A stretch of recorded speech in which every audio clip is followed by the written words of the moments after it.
Hello, this is Claudia Filos with the Center for Hellenic Studies, and I'm so delighted to be joined here today with Gregory Nagy. Thanks for joining me, Greg. I'm so delighted to join you, and we're going to have such a good time, I think, talking about these two incredible pieces of verbal art. Yes, okay. So in particular, we want to talk about hours 19 and 20, which many members of our community are thinking about right now. And when we say hours 19 and 20, we're referring to different units of content from a book and from an online MOOC called The Ancient Greek Hero in 24 Hours. So hour 19, Greg, let's turn to that. You proposed a discussion question for our community. I would like to read that. Go ahead. Great, let me pull that up. I'm just going to the discussion board, which takes a second. Yes. Where are you? Great. So you asked us to consider the people of Thebes honor Oedipus as their soter, their savior. Can you justify his receiving such an honor? And in doing this answer, you want us to think about avoiding any of our own moral judgments and try to keep in mind what we've been talking about as a community in terms of the traditional thinking of ancient Greeks and about cult heroes. So first, maybe you could talk a bit about why you selected this question, and then we could maybe talk about responses that people had and kind of your own response. Sure, and maybe the first thing I should mention is how strange it is from the point of view of somebody who might have been familiar with this drama before, how strange it is that I'm asking the participants to read this tragedy second and the tragedy Oedipus at Colonus first, even though both chronologically and in terms of the narrative logic, the storyline, we should be starting with Oedipus turannos, not with Oedipus at Colonus, because, well, Sophocles composed Oedipus turannos at a much earlier stage in his career, and the logic of the story is telling us that, look, this is the earlier part of the Oedipus story. So what's happening? And because our program is so focused on not just the hero as a character in epic, Iliad, Odyssey, or in tragedy, as in these two tragedies, but also as a cult hero, as a hero of cult.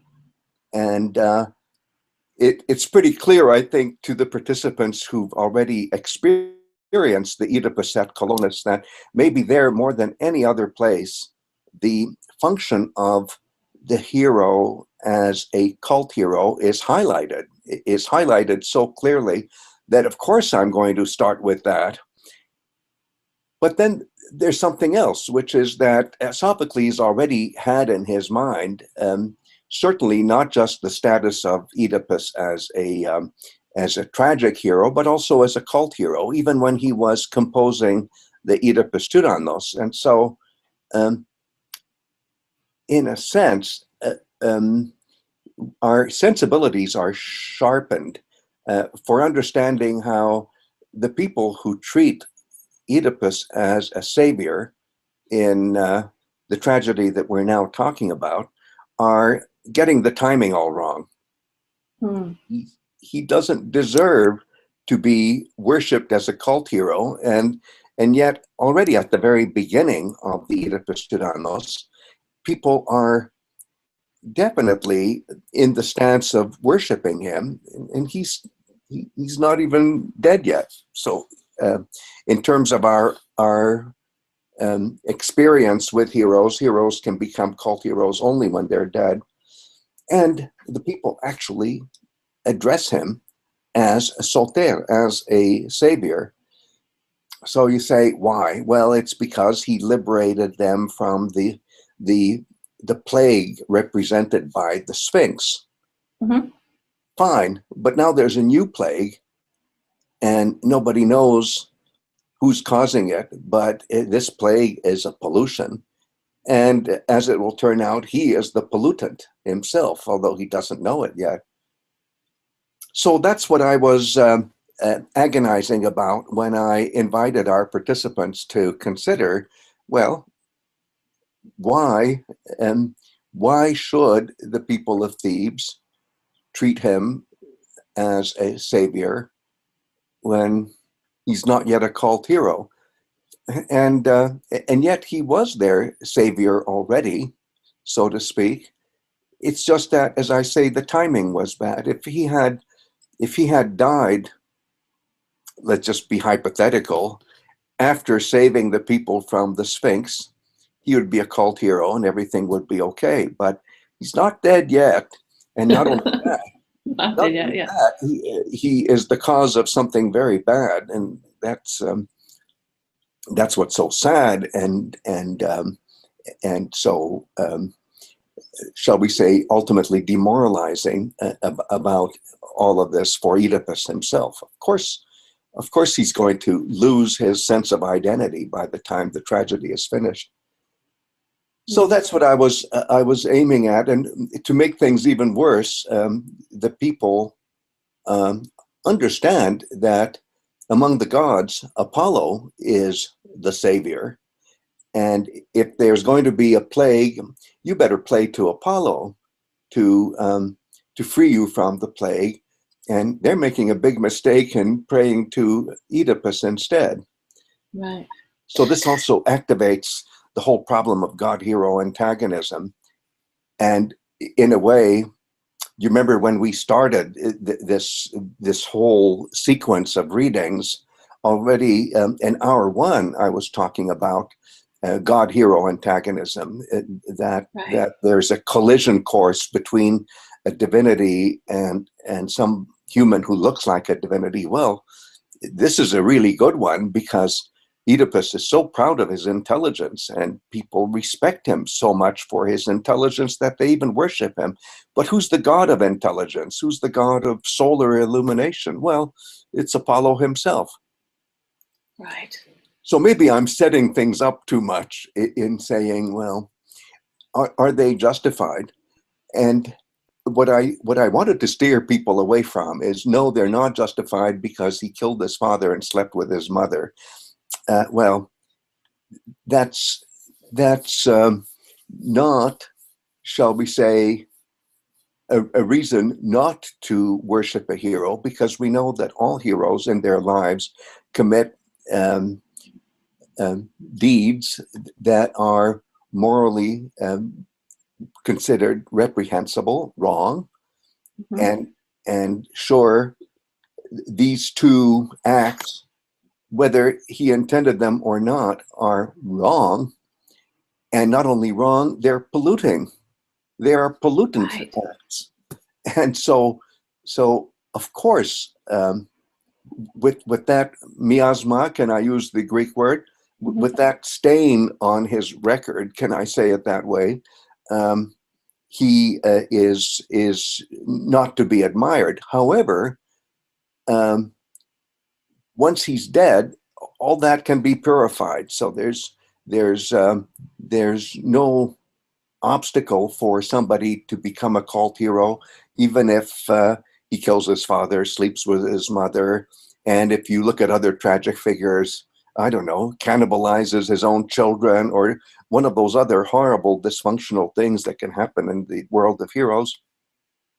Well, all that can be purified in ritual after the hero dies and becomes a cult hero. So that does not disqualify him as a potential cult hero. It's purely a matter of timing. Right. It's bad timing. Right. So it's really this myth and ritual complex or nexus that helps helps with that resolution and helps deal with the miasma. And sort of one of the formulations you've helped our community think about over the past few months is this idea of catastrophe in myth and success in ritual, right?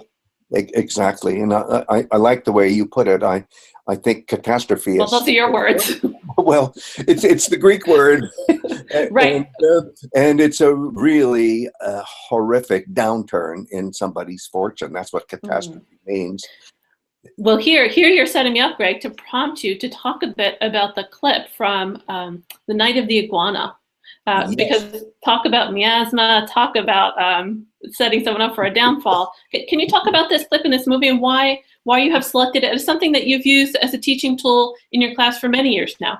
Yes, for many years, and I have to say to the participants that I'm certainly not urging you to see the whole film. I have grave reservations about the artistic quality of the film as a whole, but I think that the way the film begins with Shannon literally coming apart, just the way a city that has no walls, that has walls that crumble, comes apart, that I think is such a wonderful way to think about an analogous situation in the ancient Greek world. Here's somebody who is respected as a leader of the community, although you can tell that the congregation already has lots and lots and lots of doubts about him. And there he is, standing before his people who are counting on him to connect them to the world of the sublime. And instead, what happens? He just falls apart. And he himself, quoting from Proverbs about how a man who has no rule over his own spirit is like a city that is broken down and without walls. That seems to me such a good way to think about how the beginning of the Oedipus turannos could have worked if Tennessee Williams were the shall we say playwright of the ancient tragedy. I also love the fact that in Night of the Iguana, Richard Burton is such a master of language, and to see a master of language who has such control over every syllable and every part of the flow of the logic of the sentence, how because of his own mental confusion breaks down and veers and comes apart at the seams while he's giving the sermon. Wow, it's like an exercise in not how to construct a speech, but how to destroy one, how to demolish the structure of the speech. Okay, so I mean, I found that clip incredibly moving. Let's switch directions and talk about a clip that's kind of funny, actually. This comes as part of the optional extra content for hour 20. And in this clip, you are encouraging us to consider a song that Elvis is singing, and it's from the movie Spinout. Yes. Right? Yeah. Can you set us up for this scene and why you include that in our as a suggestion? I remember seeing it as a rerun on television. I can't tell you that I actually saw it when it was made, which was in the mid-60s, when the Vietnam War was going full blast, and people were being demoralized about what kind of society we live in. And here's Elvis doing yet another Elvis film, and he had been by that point in the mid-60s such a success, and he was certainly the heartthrob of millions and millions of women of all ages, and he had to play the role of being the love object of all these women, or at least that's what Hollywood thought that he should do. And I think it's kind of interesting that Hollywood itself ironizes the situation, that this talented musician and singer is being transformed into a love object and has to play that role. And he's getting very sick and tired of it. And you can tell. Yeah. And you don't have to act that. He's just not a very good actor in this. And he just can't stand doing it. So the part where he finally says, because the rich sponsor wants him to sing a song for the Sweet 16 daughter who's already interested in him. All right, let's get it over with. Let's just do it. I'll just sing this song and that'll be it. and you could meditate on this and say, well, he was probably thinking that about his whole role.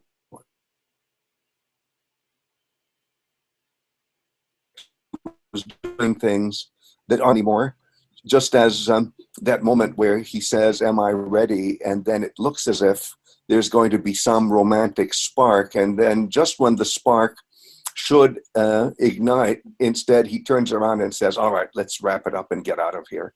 Right. So yeah, go ahead. No, I was just going to say, can you help us think in particular about maybe some of the connections between the themes that you're pointing out here and the Hippolytus, right? Which is sort of the text, the text of verbal art that we're thinking about for this hour. Yes, well, in the case of Hippolytus, it's not that he's tired of being a love object. He can't even conceive of himself as a love object for a beautiful woman like Phaedra. It's because he has, talk about bad timing, he's just stuck in a phase of adult development or pre-adult development that has not yet reached that point of heterosexual relationships that result in being a husband and a father.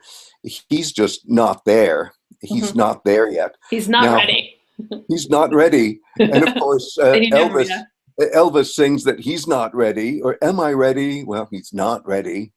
But do you remember how that mature woman, there are three women who are after the Elvis figure.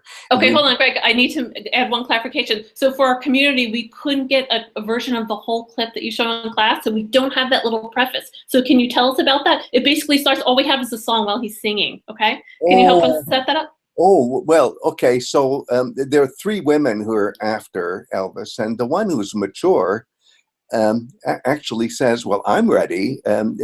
We've set the marriage date.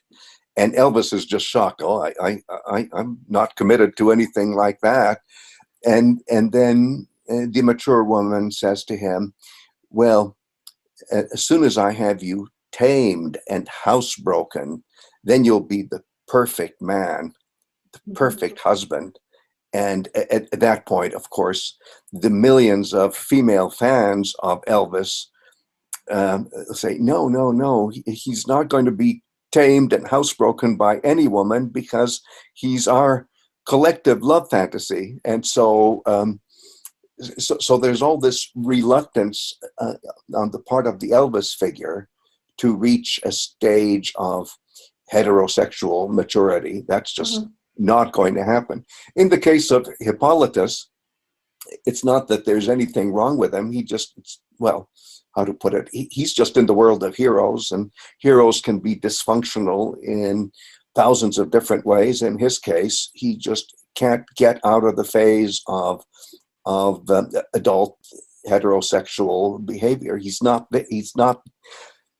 I didn't say that well. He can't get into that phase of adult heterosexual activity. He's in the pre-adult phase, and that's why in Greek terms, he just loves to do hunting and athletics, because those are the activities that growing males can already do before they get sexually active with women. And so that's all he can do. And then poor Phaedra is, shall we say, bitten by the bug. And I hope that our participants read that wonderful reminiscence by the traveler Pausanias, who looks at this myrtle tree, and myrtle trees are such symbols of sexuality, and he says, wow, look at those leaves. They have little holes in them. And the myth that goes with the myrtle tree is that Phaedra was so frustrated that she took the brooch from her hair, and to relieve her sexual tension, she kept putting little holes in every leaf of that tree. What an amazing myth to correspond to a state of heightened sexual frustration. I just love that myth and the ritual that goes with it. And for of course ancient Greeks, no problem. All of these frustrations and sorrows and disappointments, ultimate disappointments, will all be taken care of by us normal people when we get married. And so that's why in that female initiation that is so beautifully described by Artemis herself, women, or should I say, let's say it this way, anthropologically, girls do a song and dance in order to become initiated into womanhood. And what do they sing and dance about? The unrequited love of Phaedra for Hippolytus. So the dysfunctionality of the past, and yes, the catastrophe, is then compensated, not just once, but every springtime when the initiation happens, and that date comes back year after year after year when women are initiated into adulthood. The dysfunctionality of the myth is relived in order to make the functionality of normal, quote unquote, sexual life a given, something that we, quote unquote, normal humans experience. Wonderful. So Greg, I know we have one more hour of tragedy that we're going to talk about next time, and then we're going to turn our attention to really the world of Plato's Socrates, right? Yes, that'll be interesting. And one burning question will be, is Socrates a hero? And even since I finished that book version of what in my mind is the ancient Greek hero in 24 hours, I've been modifying my view. It's a very interesting problem. But maybe before we stop, shall we look at some of the responses that we had from our participants and responses to the questions that I've posted? Sure. Let me pull up the discussion board again. So, well, I think when we were talking about hour 19, that's really the place to talk about their responses. I was particularly struck by a passage that Alexander chose out for us, and he said the key excerpt for his answer is this, and he quotes, "We think of you as the first among men in life's shared fortunes, judging you that way, and first also in dealings with superhuman forces." So he was asking us to sort of make that connection. I mean, do you feel like that is a helpful passage? Oh, it is, and in fact, it helps us. It helps us with making the connection with the movie clip I showed, and what's really going on in the tragedy, and that is that people do understand in Thebes, in this heroic time, that Oedipus is just the best human.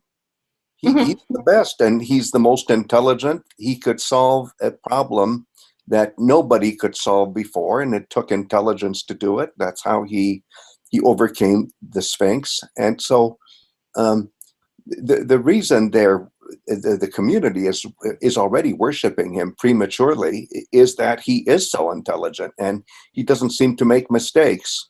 Well, he'll make plenty of mistakes in Oedipus Turannos, won't he? And this is my chance also to say that in the ancient world, the tragedy was not known as Oedipus the king. Sometimes we translate it as Rex, Oedipus Rex, Oedipus the king, but Oedipus Turannos. So there's. And can you help us understand again that term? So Turannos is, maybe it's too simplistic to say it's an unconstitutional ruler, but let's say it's a ruler that has lost his way, that has gone astray, and that has veered. Just as Richard Burton's syntax goes haywire and zigs and zags and veers. So a Turannos is somebody in folklore, for example, who can't even walk straight. A Turannos has to go zig and zag, and that's why it's one way to visualize a defective king. somebody who has some pollution, something very wrong with them physically, implying something that's wrong inside as well, is that he just can't walk a straight line. And so the fact that Oedipus is born with a club foot or some other kind of deformity in his feet, or in another version, the deformity is caused by the Queen Mother, who actually pierces his ankles. But there's anyway swelling of the foot, and he couldn't walk a straight line if he wanted to. And again, that is a symbolic way of talking about a king who's no longer a legitimate king.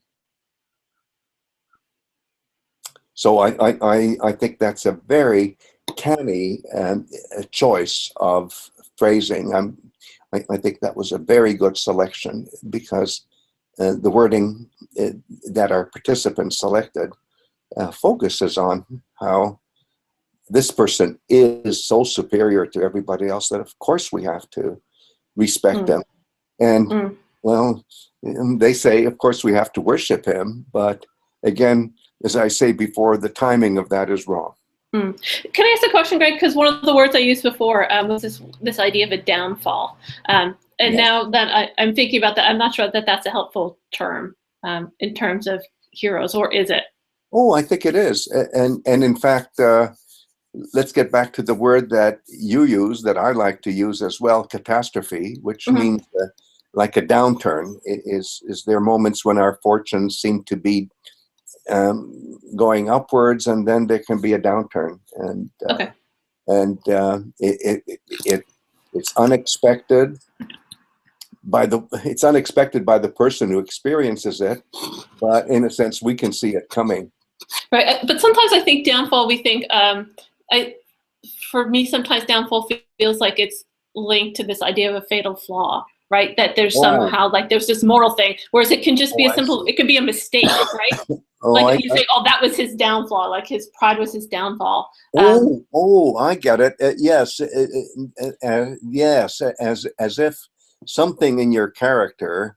Yeah, and it may be, but maybe not. Well, I think our best guide here is Aristotle, who studied tragedy in such a systematic way. Leave it to a biologist to study a literary form in a very, very systematic way, as if it were an organism.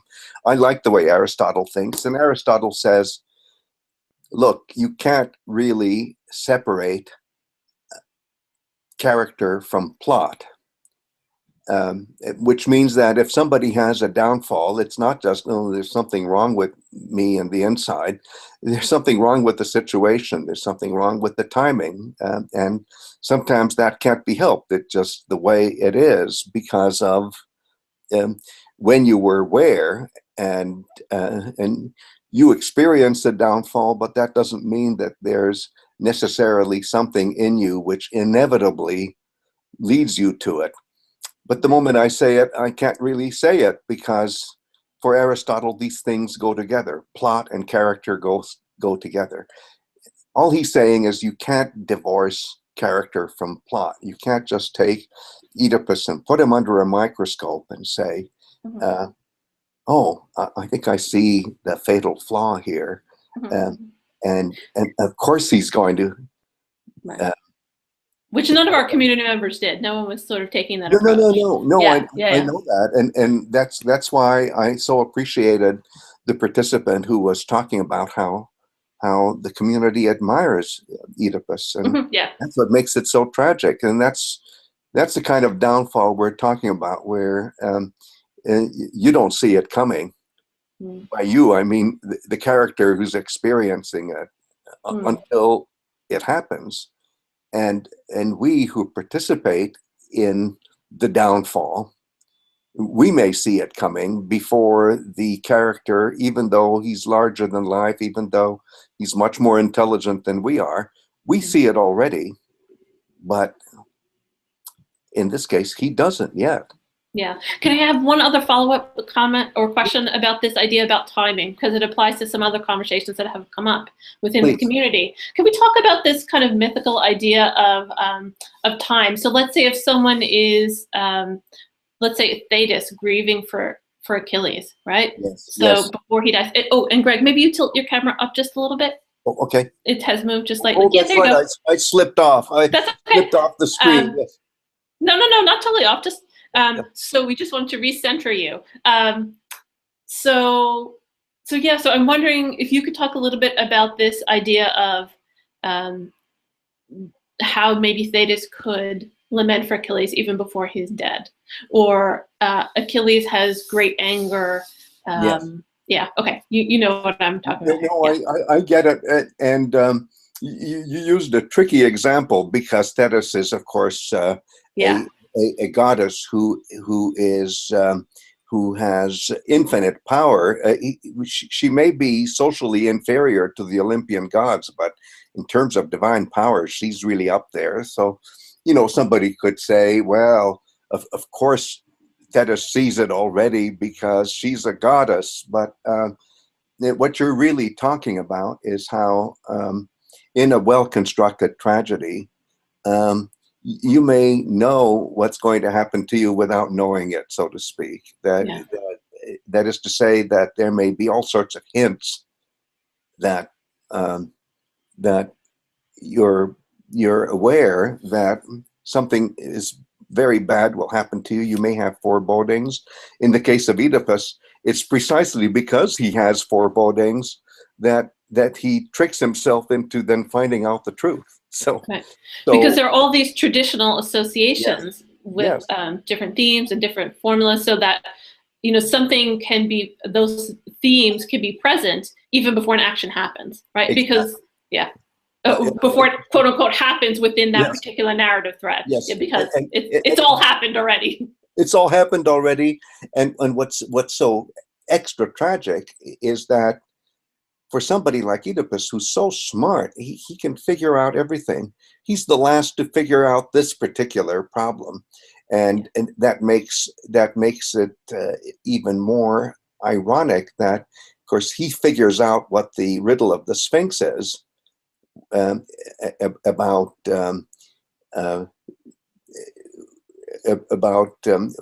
shall we say, locomotion on all fours, and then on 2 feet, and then on 3 feet. It's all about feet, right? It's all about feet, and it's all about variability of feet, and it's all about going from baby to adult to old man, and so it is a lifetime, and he understands what a human is in terms of the entire lifetime. He understands why he's called what he's called, because of course the other meaning of his name, it's a folk etymology, but people certainly played with it in the time of Sophocles, is he knows the number of feet. He knows feet. So it's either swollen foot or knows feet. And when I say feet, it's not just feet, it's dance steps, because there were special dances for, let's say, an old man with a stick, or a human being so immature that they're still like an animal on all fours. So it's understanding all the complexities of human life. I love what you just said, that he knows what it is to be human. I mean, one of the ways that we have kind of talked about your course on heroes in general, and your thinking on heroes is, if you think about what it meant to be in hero in ancient Greek times, it forces you to think about what it means to be human today. But Oedipus already has it and thinking about it and has mastered it. And of course, what makes it even more ironic is that Oedipus is staged in such a way, Sophocles sets him up in such a way that the language he speaks is the most sophisticated kind of language that an Athenian citizen would speak. So people can't feel superior to him because he speaks better than even the most intelligent Athenian. So he is so intelligent in every way, and he understands seemingly everything the way Apollo would, except himself. Except that it just all comes apart. Yeah. Okay, Greg, listen, it's so much fun talking to you. I will never hang up, but I have to cut it off because we've gone over. Oh, I'm sorry. Okay. No. We have so many hours of videos that people already watch, and I don't want to, make this video too long. We're trying to keep them short and so that people can fit them into their busy schedules. But I appreciate your time. I would love to talk to you more about this. And until next week, okay?